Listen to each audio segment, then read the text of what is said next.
আসসালামু আলাইকুম। সবাই কেমন আছেন? আমরা আলহামদুলিল্লাহ ভালো আছি। আজ সকাল সকাল উঠেছি ঘুম থেকে, প্রতিদিনই উঠি, তবে সকালবেলা এরকমভাবে ভিডিও করা হয় না। তো আজকে ভাবলাম যে প্রতিদিন যা করি তাই একটু ভিডিও করে আপনাদের সাথে শেয়ার করি। তো প্রথমে সকালে উঠে আমি গাছগুলোতে একটু পানি দিচ্ছিলাম। এমনি বাহিরে একটু বৃষ্টি হয়েছিল সকালে, কিন্তু তেমন বৃষ্টি না, বারান্দার গাছগুলো পর্যন্ত ভিজেনি, এরকম গুঁড়ি গুঁড়ি বৃষ্টি হয়েছে। মানে আজকের আবহাওয়াটা এরকম, না বৃষ্টি না ঠান্ডা না গরম, এক অন্য ধরনের আবহাওয়া। তো গাছগুলোতে প্রথমে পানি দিয়ে নিলাম, আর এদিকে হাজব্যান্ড কাজে যাবে, তাই আর কি ওনার জন্য নাস্তা বানাচ্ছি। তো আমার বাসায় এক একজন এক এক রকমের নাস্তা পছন্দ করে।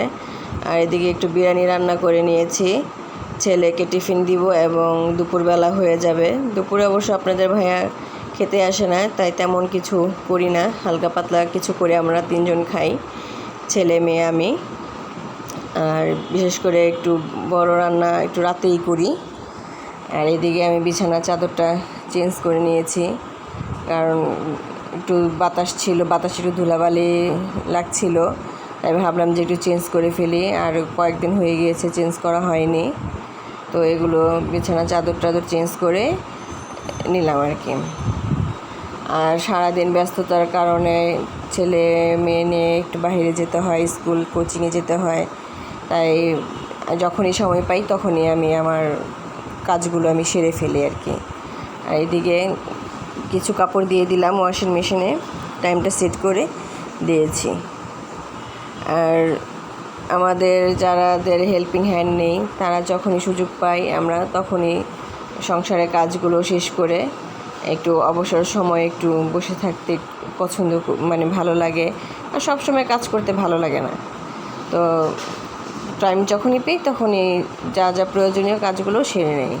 এদিকে কিছু সাদা কাপড় ছিল, তো সাদা কাপড়গুলোতে আমি এদিকে নীল দিয়ে নিলাম বালতিতে করে। আর সাদা কাপড়গুলোর মধ্যে নীল না দিলে কিন্তু কাপড়ের উজ্জ্বলতাটা আসে না, কেমন যেন একটু মনে হয় ফ্যাকাশে ফ্যাকাশে।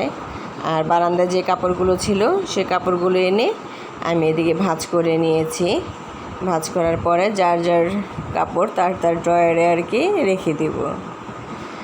আর একটু রান্না বাড়া করা দরকার ছিল রাতে, তো আমি এদিকে ইলিশ মাছ ভুনা করব। আর চিন্তা করেছি যে পটলটা ভাজবো আর আম ডাল করব, কারণ সবজি দিয়ে মাছ বেশি একটা ভালো লাগে না, বাচ্চারাও খেতে চায় না, একটু ভুনা হলে ভালো লাগে, ভুনাটা খেতে চায়। আর এদিকে আমি ডাইনিং টেবিলটা একটু পরিষ্কার করে নিয়েছি। আর ভাত বসিয়ে দিয়েছিলাম আর আগে, তো ভাতটা রান্না হয়ে গিয়েছে। সংসার প্রতিদিন দেখা যায় একই কাজ ঘুরে ফিরে প্রতিদিনই করতে হয়, তো কাজের ফাঁকে ফাঁকে আপনাদের সাথে অনেক কিছু শেয়ার করি, অনেক কিছু দেখাতে চাই কিন্তু দেখাতে পারি না, সবসময় ভিডিও করা হয় না। দেখা যায় একা একা ভিডিও করতে ভালো লাগে না, অলসতা লাগে। আর ইদানিং আমার শরীরটাও ভালো ছিল না, একটু ঠান্ডা জ্বর ছিল, তাই আপনাদের সাথে অনেক দিন ধরে ভিডিও দিতে পারিনি, যোগাযোগ করতে পারিনি। তো আমার আপুরা ভাইয়ারা সবাই কেমন আছেন কমেন্টে জানাবেন।